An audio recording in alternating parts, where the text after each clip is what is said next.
अस्सलाम वालेकुम स्टूडेंट्स। हमने लास्ट चैप्टर 9 लास्ट लेक्चर में कवर किया था। इसका इंट्रोडक्शन किया था हमने। उस इंट्रोडक्शन के साथ हमने डिवीजन ट्रेकियोफाटा देखा था, सॉरी ब्रायोफाटा जो है ना देखा था, उसका लाइफ साइकिल हमने डिस्कस किया था। अब हम ये देखने जा रहे हैं कि जो ये प्लांट्स हैं ये लैंड के ऊपर अडेप्ट कैसे हुए हैं। ये मोस्ट इम्पोर्टेंट क्वेश्चन है लॉन्ग क्वेश्चन के पॉइंट ऑफ व्यू से। ये एक one of the most important question है कि ये प्लांट लैंड के ऊपर अडेप्ट कैसे हुआ। सबसे पहला सवाल तो ये पैदा होता है कि हम इसको लैंड के ऊपर अडेप्टेशन की बात कर क्यों रहे हैं, ये कहाँ पर पहले मौजूद थे। तो उस पर अगर हम गौर करें तो हमें पता चलता है कि जो इसके एंसेस्टर हैं यानी कि जो ग्रीन एल्जी हैं वो मौजूद थे एक्चुअली पानी के अंदर, एक्वाटिक थे। उससे देन ये लैंड के ऊपर अडेप्ट कैसे हो गए हैं, तो इसी को हम देखेंगे ऐसे क्या करेक्टरिस्टिक थे इनके अंदर और ये लैंड के ऊपर कैसे जो है वो अडेप्ट हो गए। उन करेक्टरिस्टिक्स को इन डिटेल हम देखेंगे और इसकी वजह से हम देखेंगे कि जिसकी वजह से इनके अंदर अडेप्टेशन हो गई, अडेप्टेशन टू द लैंड। इन करेक्टरिस्टिक को वन बाय वन इनमें से अगर हम देखना शुरू करें तो सबसे पहला करेक्टरिस्टिक इसका ये है, कंपैरेटिवली इसको अगर हम एलजी के पॉइंट ऑफ व्यू से देखें तो इनकी जो बॉडी थी एलजी के कंपैरेटिवली ये कॉम्पैक्ट इसकी बॉडी है, कॉम्पैक्ट है और मल्टी सेलुलर है। ठीक है, कॉम्पैक्ट और मल्टी सेलुलर जो है इनकी बॉडी है, जिसकी वजह से ये लैंड के ऊपर अडेप्ट हो गए। ये करेक्टरिस्टिक नंबर 1 होगा इसका। ठीक है, लैंड के ऊपर अडेप्टेशन में करेक्टरिस्टिक नंबर 1 इसका क्या है कि इसकी कॉम्पैक्ट मल्टी सेलुलर बॉडी है। ठीक है, ये क्या थे, कॉम्पैक्ट थे और मल्टी सेलुलर इनकी जो है बॉडी है। इससे इसे एडवांटेज क्या है लैंड के ऊपर अडेप्ट होने का कॉम्पैक्ट सेलुलर बॉडी से।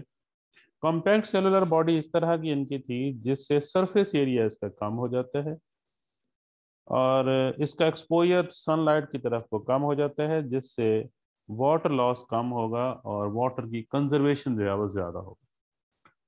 दूसरा करेक्टरिस्टिक इसका यह है कि इसके ऊपर मौजूद होती है एक क्यूटिकल। उस क्यूटिकल से फ़ायदा ये होता है कि वाटर लॉस नहीं होगा ट्रांसपायरेशन के केस में। ये वैक्सी क्यूटिकल है जो वाटर लॉस को मिनिमाइज करती है, क्योंकि ये अब वाटर से लैंड के ऊपर अडेप्ट हो रहे हैं तो उसके लिए सबसे बड़ा काम यह है कि उन्होंने वाटर को कंजर्व करवाना है।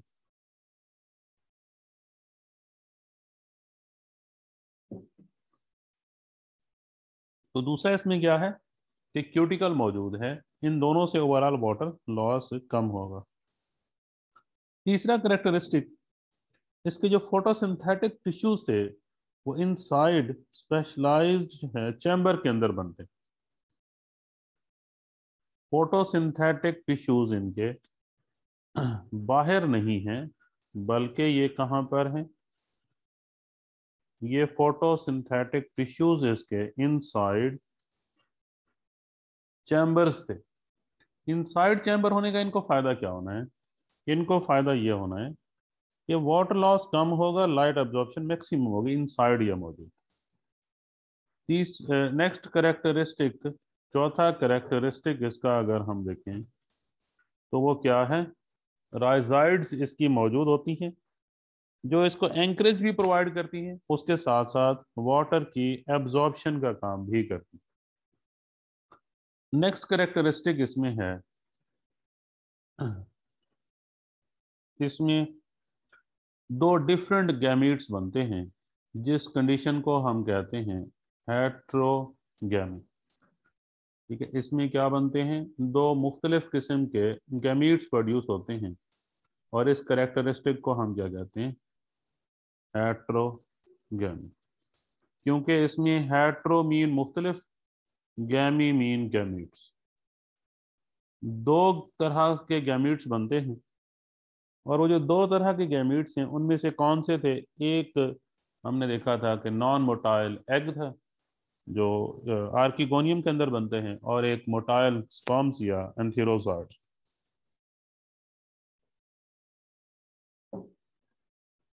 नेक्स्ट करेक्टरिस्टिक इसका ये है, इसके अंदर जो सेक्स सेल्स हैं वो मल्टी सेलुलर।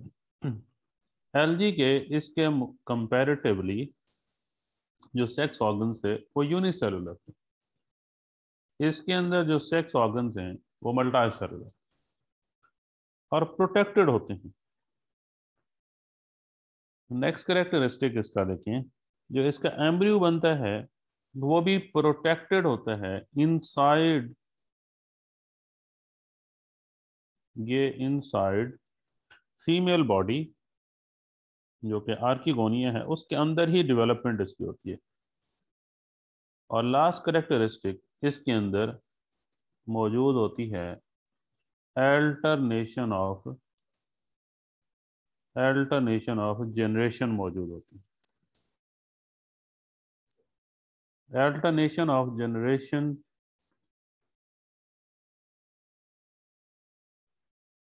क्या मतलब है इसका, ये भी हम प्रीवियस में जिस तरह पढ़ चुके हैं कि अल्टरनेशन ऑफ जनरेशन, इसमें हैप्लॉइड जनरेशन जो गैमेटोफाइट है वो अल्टरनेट करती है डिप्लॉयड जनरेशन स्पोरोफाइट के साथ।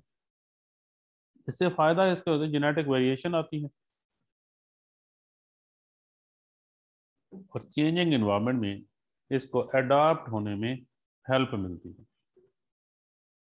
तो इस तरह इसके अंदर क्या है, अल्टरनेशन ऑफ जनरेशन।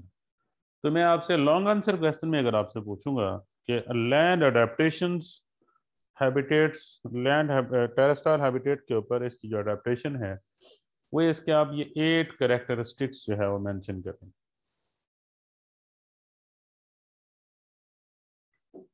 नेक्स्ट इसके बाद है, इसके साथ हमने जनरल इंट्रोडक्शन भी कर लिया है इसका, हमने एक लैंड अडेप्टेशन भी पढ़ लिए हैं। नेक्स्ट इसमें जो हम पढ़ने जा रहे हैं वो ये है कि इसमें हम ये देखेंगे अब इसके जो 3 ग्रुप्स हैं उनको ग्रुप्स को वन बाय वन हम पढ़ना शुरू करेंगे। उनमें से 3 ग्रुप्स, यानी कि हम इसको क्लासिफिकेशन की अगर हम बात करें तो इसके कितने ग्रुप्स हैं, 3 जो है इसके मेजर ग्रुप्स हैं। उन 3 ग्रुप्स में से पहला ग्रुप जो है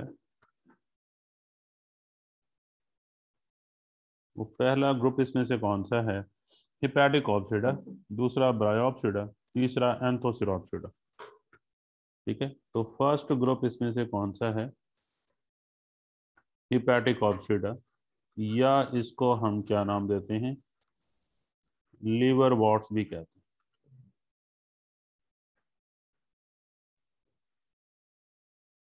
हिपैटिक ऑप्सिडा या इसको हम क्या कहते हैं, लीवर वॉट्स कहते हैं। दूसरे ग्रुप का नाम क्या है, दूसरा ग्रुप है ब्रायोप्सिडा,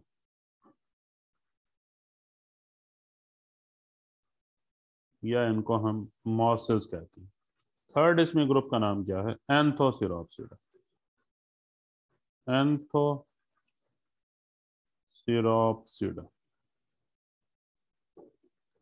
और एंथोसिरोप्सिडा को हार्नवॉट्स कहते हैं। इनमें से जो अब हम पढ़ने जा रहे हैं वो पहला ग्रुप है जिसका नाम क्या है, ये हिपैटिक ऑप्सिडा। हिपैटिक ऑप्सिडा को हम डिटेल में पढ़ने जा रहे हैं। हिपैटिक ऑप्सिडा, तो पहली बात तो इसमें जिस तरह मैंने बताया कि ये कॉमनली क्या कहलाते हैं, इनको हम लीवर वॉट्स कहते हैं। ठीक है, इनमें से सबसे पहला इसका करेक्टरिस्टिक अगर हम देखना शुरू करें तो हिपैटिक ऑप्सिडा को कॉमनली क्या कहते हैं, लीवर वॉट्स कहा जाता है।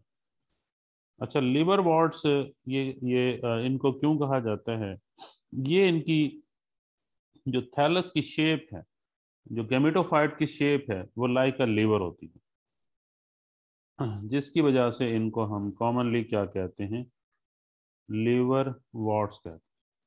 इसकी टोटल स्पीशीज अगर हम बात करें अभी तक कितनी हैं, तो 900 स्पीशीज हैं हिपैटिक कॉप्सिडा की जो डिस्कवर्ड हुई हैं। इनको हम सिंपलेस्ट ब्रायोफाइट कहते हैं। ठीक है, उसकी सिंपलेस्ट की वजह क्या है कि सबसे पहला ग्रुप और सबसे पहले इवॉल्व होने वाले ग्रुप यही है, हिपैटिक कॉप्सिडा। ये मोस्ट सिंपलेस्ट हैं। हैबिटेट इसका कहाँ पर होता है, कहाँ पर ये पाए जाते हैं? इसको हैबिटेट के लिहाज से देखें तो ये सिर्फ और सिर्फ मॉइस्ट प्लेसेस पे होंगे, नमी वाली जगहों पे होंगे, शेड वाली जगहों पे होंगे। इनको अपनी रिप्रोडक्शन के लिए वाटर जो है रिक्वायर्ड होगा। ठीक है, ये ज्यादातर मॉइस्ट रॉक्स है, वेट सॉइल है, उसके ऊपर जो है ना इसके बगैर ये सरवाइव नहीं कर सकते। इसमें लाइफ या इसमें हम देखें अल्टरनेशन में, तो इसमें जो डोमिनेंट होगी वो गैमीटोफाइट होगी। और इसकी गैमीटोफाइट को इन डिटेल देखें किस तरह की होती है। तो गैमीटोफाइट जो इसकी प्लांट बॉडी है, ये थैलाइड होती है। इसकी प्लांट बॉडी गैमीटोफाइट, और ये किस तरह की होगी? थैलाइड। थैलाइड थैलस से है, यानी कि थैलस होती है ये बॉडी, यानी कि इसमें लीफ, स्टेम और रूट्स में डिफरेंशिएटेड नहीं होगी। यानी कि कोई पता नहीं चलेगा इसके लीफ क्या है, रूट्स क्या हैं। तो इसको हम क्या कहते हैं? थैलाइड कहते हैं। फिर इसकी शेप कैसी होती है? थैलाइड की भी शेप कैसी होती है? तो ये फ्लैट या रिबन लाइक होती है। फ्लैट भी हो सकती है या रिबन की तरह की हो सकती है। और तीसरी इसमें बात ये कि ये रिबन लाइक के साथ साथ ये डायकॉटोमस होती है। डायकॉटोमस का मतलब क्या होता है? डाई मीन हो गया दो, कॉटोमस मीन ब्रांच। इसमें हर एक ब्रांच से दो ब्रांचेस निकलेंगे। जैसे कि ये अगर सपोज करें कि ये एक ब्रांच है, इससे दो ब्रांचेस ये बनी। ठीक है, तो अगर ये एक ब्रांच से कितनी, दो ब्रांचेस बन रही हैं, फिर उस ब्रांच से भी आगे दो ब्रांचेस बन रही हैं, इसको आप कहते हैं डायकॉटोमस। दो, हर एक ब्रांच से मजीद कितनी ब्रांचेस बने? दो ब्रांचेस बने, तो इसको आप क्या कहते हैं? डायकॉटोमस। तो ये डायकॉटोमस है। ठीक है, तो इसको अगर हम दोबारा इसके कैरेक्टरिस्टिक को देखें तो ये गेमेटोफाइट क्या थी? थैलाइड थी, फ्लैट है, रिबन लाइक है और डायकॉटोमस है। और अटैच होती है सॉइल के साथ थ्रू राइजॉइड्स। ठीक है, राइजॉइड के थ्रू ये अटैच होती है किसके साथ? सॉइल के साथ, जमीन के साथ ये अटैच होती है, इनसे राइजॉइड की वजह। और कुछ में ये इवन लिटिल बिट डिफरेंशिएटेड भी है। ये मार्केंशिया की कैरेक्टरिस्टिक ये है, कुछ के अंदर ये डिफरेंशिएटेड भी है, और वो डिफरेंशिएटेड फॉल्स स्टेम लीफ वगैरह जो कि पोरिला है उसके अंदर होती है। नेक्स्ट इसमें सेक्स ऑर्गन्स देखें, तो इसके अंदर जो सेक्स ऑर्गन्स हैं, सेक्स ऑर्गन्स इसके अपर सरफेस ऑफ थैलस पे मौजूद होते हैं। ठीक है, थैलस की ऊपर वाली सरफेस पे जो ये थैलस बनेगी, अब मैं एक समझाने के लिए जस्ट इसको बना रहा हूँ। तो ये सपोज करें कि इसकी ये थैलस है, इसकी ऊपर वाली सरफेस पे इसके ऊपर बनेंगे इसके सेक्स ऑर्गन्स। और वो सेक्स ऑर्गन्स स्पेशल ब्रांच में फिर डेवलप हो जाते हैं, इसके ऊपर फिर एक ब्रांच बना देते हैं। फॉर एग्जांपल अगर मेल सेक्स ऑर्गन्स हैं, तो ये जो ब्रांच बनाएंगे उसका नाम होगा एंथ्रीडियो फोर। ठीक है। ये जो सेक्स ऑर्गन्स हैं इसके ऊपर स्पेशल ब्रांच की वजह से बनेंगे, और इसको आप इस स्पेशल ब्रांच को नाम देंगे एंथ्रीडियोफोर। और इसी तरह अगर फीमेल ब्रांच है तो इसको आप देते हैं आर्कीगोनियोफोर। क्या नाम देते हैं? आर्कीगोनियोफोर